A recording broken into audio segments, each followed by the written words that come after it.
It's become common practice in Canada for some companies to skirt the law when it comes to paying their workers a decent living wage. And it's not just the big companies that do it. Sometimes even local grocery stores take advantage. I'm a single mother of 2 children, my daughter Emma, who's 9, and my son Devin, who's 10. I worked for 13 years at a local grocery store where they kept my hours below the 40-hour full-time mark, so I wasn't eligible for benefits or the full-time rate. After the children's father and I separated, I could not support the 3 of us on $11.10 an hour, and that's where I was sitting after 13 years of service. At the age of 30, I had to move back home with my parents and my 2 children until I could work enough so I could afford to raise first and last month's rent. My situation now is that I'm desperately trying to find work. I've put out 40 to 50 resumes. It wrecks you emotionally and physically because all you do is cry if you think about it, what the horrible position that you're in. Pass him over there, Devin. Every single day that I'm out of work, I'm sinking deeper and deeper into debt. Strictly living on unemployment, it just isn't covering it. I don't know of one person that can survive on unemployment. Sometimes I'm in a good mood and I'm normal, and other times I'm sad and I'm blue, where literally I turn the ringers off because I don't want to talk to anybody. So I just hide away. I made this card for my mom because I saw her crying and I wanted her to feel better.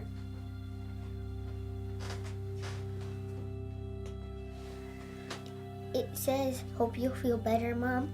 And then there's a picture of Mom, me, and Devin.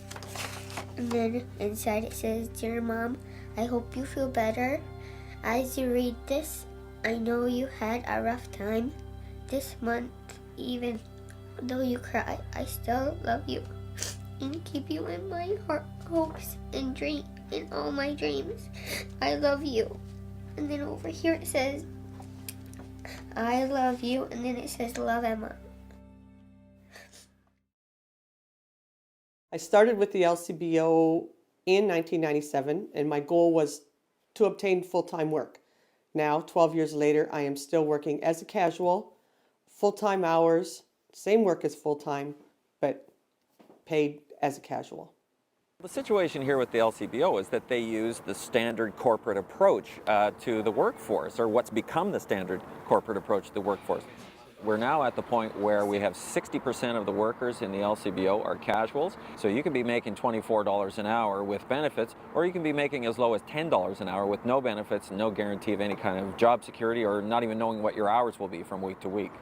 And this is for people who are doing more or less exactly the same job.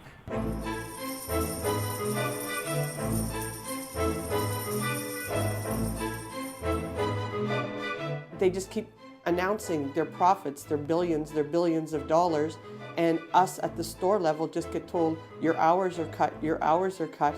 The employer continually tries to substitute the cheaper workers for the more expensive ones to cut costs. Several years ago, my daughter had to have a kidney transplant. I had to request time off work, so I was gone for approximately 10 weeks with no income. Then last May, I was diagnosed with breast cancer and had to have time off. And again, no pay. You have to go to work whether you're feeling ill or not, because you've got payments to do, obligations, and I mean, oh wow.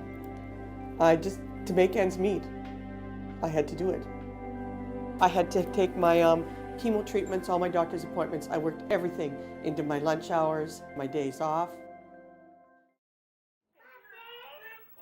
We're not on welfare, no. I absolutely refuse to go back for the simple fact that the first time we went in, I got in an argument with the woman running our file because she didn't believe we needed welfare. We were there with all 4 of these, and she treated us like we were dirt.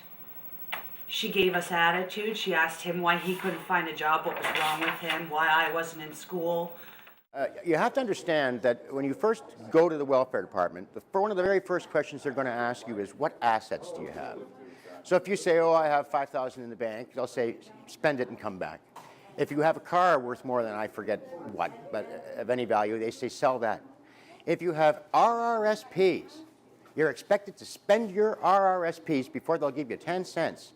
Now, and the way I see it, this is setting these people up for permanent poverty.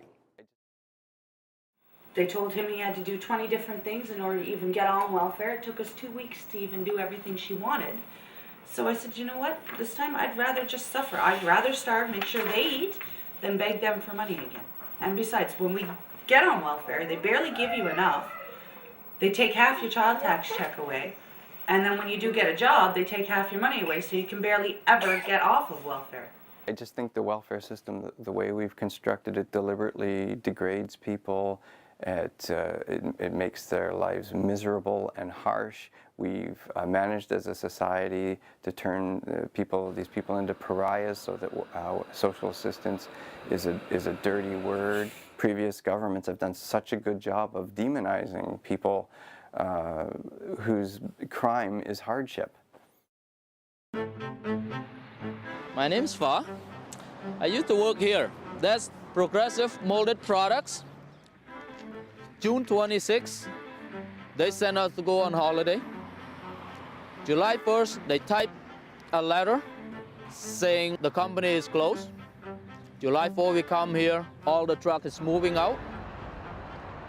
All of us, 2,400, just lost our job.